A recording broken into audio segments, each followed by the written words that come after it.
नमस्कार मित्रांनो, मन धागा धागा जोडते नवा या मालिकेच्या आजच्या भागात आज आपण बघणार आहोत. रेश्मा ऑफिसमध्ये आलेली असते आणि ते केदारला विचारते की सार्थक कुठे. सार्थक म्हणतो की बसलाय खेळ खेळत त्या आनंदीसोबत. रेश्मा म्हणते की काय. केदार म्हणतो की अगं दोघंही सोबत आले आणि तेही रिक्षातून. तुला कळतंय का मी काय म्हणतोय ते. रेश्मा तुला खूप स्ट्रगल करावा लागणार आहे. रेश्मा म्हणते की केदार मी आत्ताच माझं काम करून आली आहे आणि आता स्ट्रगल माझा नाही तर त्या आनंदीचा वाढणार आहे. तर इकडे लीना जेव्हा कपाट उघडते तेव्हा कपाट पूर्णपणे विस्कटलेलं असतं. लीना विचार करू लागते की हे सर्व कपाट कोणी विस्कटलं. हे कपडे ही बॅग कालच तर सगळं आवरलं होतं मी. आणि मग त्यानंतर तर कोणीच आलं नव्हतं इथे. नाही, त्या राज्याध्यक्ष बाई आल्या होत्या आणि मग त्यानंतर इथं कोणीच आलं नाही. तर मालती तिथे येते आणि लीनाला विचारते की लीना आज संध्याकाळी काय बनवायचं जेवायला. लीना म्हणते की आई मला काहीतरी गडबड वाटते. मालती म्हणते की म्हणजे. लीना म्हणते की अहो आई बघा ना, हे सर्व कपाट विस्कटलेलं आहे. कालच तर मी आवरलं होतं आणि त्या राज्याध्यक्ष बाईंनंतर कपाटाला कोणीही हात लावलेला नाही. मालती म्हणते की तुला काय म्हणायचंय, त्यांनी हे कपाट विस्कटलं. लीना म्हणते की हो आई. त्यावर मालती म्हणते की मालती म्हणते की अगं त्या कशाला आपल्या कपाटाला हात लावतील. लीना म्हणते की मग कोण करणार आहे, त्या गेल्यानंतर ह्या कपाटाला कोणीच हात लावला नाही. मालती म्हणते की अगं सकाळी ऑफिसला जाताना घाई गडबडीत आनंदीकडनं झालं असेल. लीना म्हणते की मला त्या बाईचं काहीही खरं वाटत नाही. ती खूप विचित्र आणि विक्षिप्त बाई आहे. आम्ही त्यांच्या घरी गेलो होतो तेव्हा त्या कशा वागल्या होत्या ना मला माहिती आहे. जाऊ देत, आनंदी आल्यावर कळेलच सगळं. मालती म्हणते की आनंदी अगं तू काहीही विचार करतेस, जाऊ दे चल स्वयंपाकाला उशीर होतोय. तर इकडे अंशुमन वॉचमॅनला म्हणत असतो की तुमच्या ऑफिसच्या मीटरमध्ये काहीतरी प्रॉब्लेम आहे, साहेबांनी सांगितलं. वॉचमॅन म्हणतो की परंतु साहेबांनी तर मला असं काहीच सांगितलं नाही. अंशुमन म्हणतो की मी इलेक्ट्रिसिटी बोर्डाच्या ऑफिसमधून आलोय, आमचं हे रोजचंच काम असतं. मीटर कुठे आहे मला दाखवा. वॉचमॅन म्हणतो की अहो इकडेच आहे बाजूला. अंशुमन ते मीटर बघण्यासाठी तिथून निघून जातो. तर इकडे अण्णा मालतीला म्हणतात की गायत्रीचा फोन आला होता, कोर्टाची पुढची तारीख आली आहे. मालती म्हणते की हे सर्व कधी संपणार आहे कोणास ठाऊक. अण्णा म्हणतात की मालती तुला आठवतंय जेव्हा आनंदीचा जन्म झाला होता तेव्हा किती आनंद झाला होता आपल्याला. सगळ्या गावभर पेढे वाटत फिरत होतो की माझ्या घरी लक्ष्मी आली आहे. मालती म्हणते की हो, आपण हॉस्पिटलमधून जेव्हा पहिल्यांदा तिला घरी घेऊन आलो तेव्हा उंबरठ्यावर तिची पावलं उमटवली होती. अण्णा म्हणतात की त्याच आपल्या लक्ष्मीला अंशुमनसारखा माणूस तिला लाताडतो तर आपल्याला हा पराभव नाही वाटत का आपला. मालती आपण आयुष्यात कधीच कोणाचं वाईट केलं नाही किंवा आनंदीनेही नाही केलं आणि मला विश्वास आहे की आनंदीचं सगळं काही चांगलंच होईल. मालती म्हणते की हो, सगळं चांगलंच व्हायला हवं. आई सप्तशृंगी माझ्या आनंदीची काळजी घे. तर इकडे आनंदी ही शकूसोबत बोलत असते आणि त्याचवेळी केदार आणि रेश्मा तिथे येतात. आनंदीला बघून रेश्मा म्हणते की बघितलंच सर, आनंदीचं लक्ष फोनवर जास्त आणि कामावर कमी आहे. तर आनंदी म्हणते की नाही मॅडम, मला फोन आत्ताच आला होता आणि सार्थक सरांनी सांगितलेली सगळी कामं मी केली आहेत. केदार म्हणतो की असं नसतं मॅडम, सरांनी सांगितलेली तेवढीच कामं नसतात करायची, बाकीची सुद्धा कामं असतात, त्याचं काय. आता तुम्ही डिझाईन्स केल्या म्हणजे तुमचं काम संपलं का, नाही ना. एअरलाईन कंपनीचा फोन आला होता, त्यांनी सांगितले की त्या डिझाईनचे डिटेल्स पाठवा. आनंदी म्हणते की आत्ता. रेश्मा म्हणते की हो आत्ताच, आणि असं म्हणून तिच्या हातामध्ये फाईल ठेवते. रेश्मा म्हणते की मिस आनंदी, केदार सरांनी सांगितलेलं काम कराल ना, की त्यासाठी सुद्धा सार्थक सरांना बोलवू. आनंदी म्हणते की ठीक आहे मॅडम, मी करते. तितक्यातच बेनारे तिथे येतात आणि म्हणतात की आनंदी मॅडम तुम्ही अजून गेला नाहीत. केदार म्हणतो की आनंदी मॅडमला आम्ही एक काम सांगितले, ते काम पूर्ण करायचं आणि मगच घरी जायचं. बेनारे म्हणतात की पण अहो ऑफिस आवर्स तर संपलेत ना आता. केदार म्हणतो की ते काही नाही, काम संपवायचं आणि मगच घरी जायचं. बेनारे म्हणतात की नाही पण हे काम ते उद्याही करू शकतात.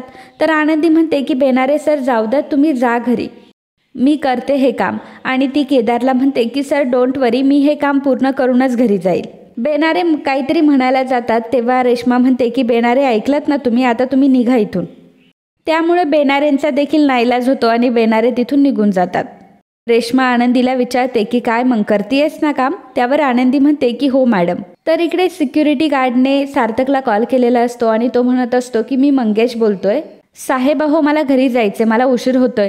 तर सार्थक म्हणतो की अरे जा मग, ऑफिस आवर्स तर संपलेत. सिक्युरिटी गार्ड सांगतो की अहो त्या आनंदी मॅडम आहे अजून इथेच, आता त्यांचं काम संपवूनच जाणार आहेत त्या. मी थांबलो असतो परंतु आज माझ्या मुलीचा वाढदिवस आहे, ती माझी घरी वाट बघत असेल. सार्थक विचारतो की अरे वा, किती वर्षांची होईल ती आता? त्यावर तो सांगतो की 5 वर्षांची होईल. सार्थक म्हणतो की अरे मग आज सुट्टी घ्यायची होतीस, तू आलास कशाला ऑफिसमध्ये? बरं आता फक्त एक काम कर, मी येईपर्यंत थांब फक्त आणि मग निघून जा. लेडी स्टाफला असं एकटं सोडून जाता नाही येणार. सिक्युरिटी गार्ड म्हणतो की हो सर, थांबतो मी, या तुम्ही. सार्थक मनामध्ये विचार करतो की आनंदी एवढा वेळ काय करत असेल ऑफिसमध्ये? नाही, खरंच खूप मन लावून काम करते ती. तर इकडे अण्णांचा आनंदीला कॉल आलेला असतो आणि अण्णा म्हणत असतात की काय ग आनंदी, किती उशीर? आनंदी म्हणते की अहो अण्णा, ऑफिसमध्ये एक काम लागले, आता ते संपवूनच येईल मी. अण्णा म्हणतात की ठीक आहे बाळा, ये लवकर. तर सार्थक आता ऑफिसकडे आलेला असतो आणि सिक्युरिटी गार्डला तो म्हणतो की मंगेश दादा, हे घे माझ्याकडून तुझ्या मुलीसाठी गिफ्ट, आणि छान सेलिब्रेट कर तुझ्या मुलीचा वाढदिवस. आता तू जा इथून. आणि असं म्हणून सिक्युरिटी गार्डसुद्धा थँक्यू म्हणून तिथून निघून जातो. तर सार्थक ऑफिसमध्ये जाणारच असतो तेवढ्यातच सार्थकला एक फोन येतो आणि सार्थक फोनवर बोलण्यामध्ये बिझी होऊन जातो. तर इकडे अंशुमन हा ऑफिसमध्ये आलेला असतो आणि त्याने ऑफिसच्या सगळ्या लाईट्स घालवलेल्या असतात. लाईट्स गेल्यामुळे आनंदी घाबरते आणि ती विचारते की कोणी घालवल्या लाईट्स? तेवढ्यातच अंशुमन टॉर्च घेऊन तिच्या समोर येतो आणि म्हणतो की मीच घालवल्यात. अंशुमनला समोर बघून आनंदी फारच घाबरते. अंशुमन म्हणतो की तुला काय वाटलं इतक्या लवकर पिछा सोडेल तुझा मी? आता तर तुझा जीव घेतल्याशिवाय राहणार नाही मी. अंशुमनने आनंदीला पकडलेलं असतं. आनंदी त्याच्या तावडीतून सुटण्याचा पूर्ण प्रयत्न करत असते. ती अंशुमनला म्हणत असते की अंशुमन सोडा मला, परंतु अंशुमन काय तिला सोडायला तयार नसतो.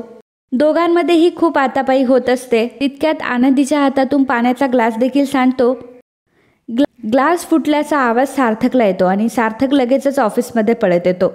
सार्थक जेव्हा हे सर्व प्रकरण बघतो तेव्हा तो जोरात ओरडतो. तर अंशुमन सार्थकचा आवाज ऐकून तिथून पळून जातो. आनंदी मात्र खूप घाबरलेली असते. आनंदी लगेचच सार्थकला मिठी मारते. थोड्या वेळातच आनंदी सावरते आणि सार्थकपासून बाजूला होते. आनंदी मात्र प्रचंड घाबरलेली असते. तेव्हा सार्थक म्हणतो की अहो तुम्ही घाबरू नका, आता तुम्ही सेफ आहात. तुम्ही एक काम करा, तुम्ही इथेच थांबा, मी जरा फ्यूज वगैरे बघतो.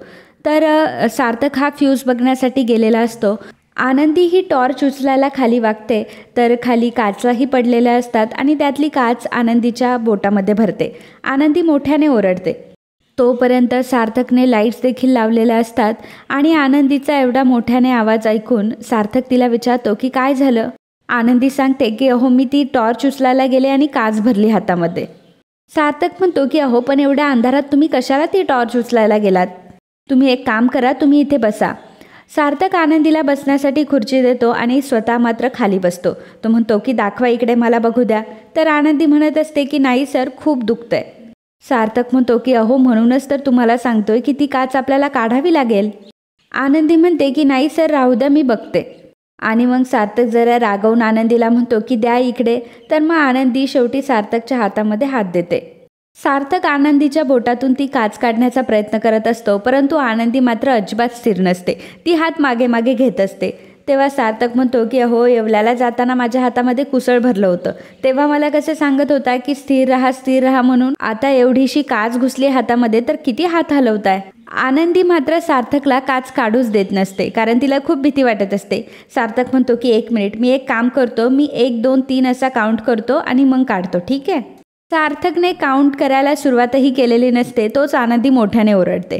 तेव्हा सार्थक म्हणतो की अहो मिस आनंदी, मी अजून तुम्हाला हातही लावलेला नाहीये. तेव्हा आनंदी ते बघते आणि पुन्हा डोळे झाकून घे. सार्थक पुन्हा काच काढायला लागतो. काउंट सुरू करायच्या आतच सार्थकने ती काच काढूनही घेतलेली असते, परंतु आनंदी मात्र म्हणत असते की सर प्लीज नको ना, सर प्लीज नको ना, सर प्लीज नको ना. आनंदीच्या बोटातून काचही निघालेली असते आणि तरीही ती प्लीज प्लीज म्हणत असते. सार्थकला हे बघून हसायला येतं. सार्थक आनंदीला हात लावतो आणि दाखवतो की मी काच काढली सुद्धा. आनंदी विचारते की काच निघाली सुद्धा? सार्थक म्हणतो की हो. मग एवढ्यातच सार्थक फर्स्ट एड बॉक्स घेऊन येतो. आनंदी म्हणते की सर राहू द्या, मी करते. तेव्हा सार्थक म्हणतो की आता एका हाताने कसं करणार आहात तुम्ही मलमपट्टी? द्या इकडे बरं हात. त्यावर आनंदी म्हणते की नाही सर राहू द्या, मी करते, द्या माझ्याकडे तो कापूस. आणि मग सार्थक पुन्हा मुद्दामून रागवून आनंदीला म्हणतो की द्या बरं इकडे. आणि मग आनंदी पुन्हा सार्थकच्या हातामध्ये हात देते. सार्थक अगदी प्रेमाने आनंदीच्या बोटावर मलम लावून देत असतो आणि नंतर अगदी प्रेमाने तिथला मलमपट्टी देखील करून देतो. आनंदी मात्र सार्थककडे खूप प्रेमाने बघत असते. सार्थकचा हा स्वभाव खूपच आवडतो आणि सार्थक देखील खूप प्रेमाने हे सर्व करत असतो. सार्थक आनंदीला विचारतो की तो माणूस कोण होता हो, तुम्ही चेहरा वगैरे बघितला का त्याचा? आनंदी आता खूपच घाबरलेली असते. त्याला काय उत्तर द्यावं हेच तिला कळत नसतं. सार्थक म्हणतो की मला असं वाटतं की तो चोरच होता, मी सगळ्यांना आता अलर्ट राहायला सांगतो. आनंदी मनात विचार करत असते की आता कसं सांगू यांना की अंशुमन मला त्रास द्यायला इथं आला होता. उद्या जर ऑफिसमध्ये हे सर्व कळलं तर काय विचार करतील सर्वजण. सार्थक आनंदीला विचारतो की बाय द वे मलम आणि पट्टीमध्ये सुद्धा छान मैत्री असते. आनंदी मनात विचार करते की मी या माणसाबद्दल किती चुकीचा विचार केला होता. बाप्पा मला माफ कर, या जगात चांगली माणसंसुद्धा आहेत हे विसरलेच होते मी. आणि मग यावेळी आनंदी स्वतःहून सार्थकला मैत्रीचा हात पुढे करते. हे बघून तर सार्थक शॉक होतो. सार्थक आनंदीला विचारतो की काय झालं, ह्या हाताला पण लागलंय का तुम्हाला? आनंदी मान डोलावते की नाही. सार्थक म्हणतो की मग तरीही मलमपट्टी करू? त्यावर आनंदी हा म्हणते आणि नंतर म्हणते की नाही.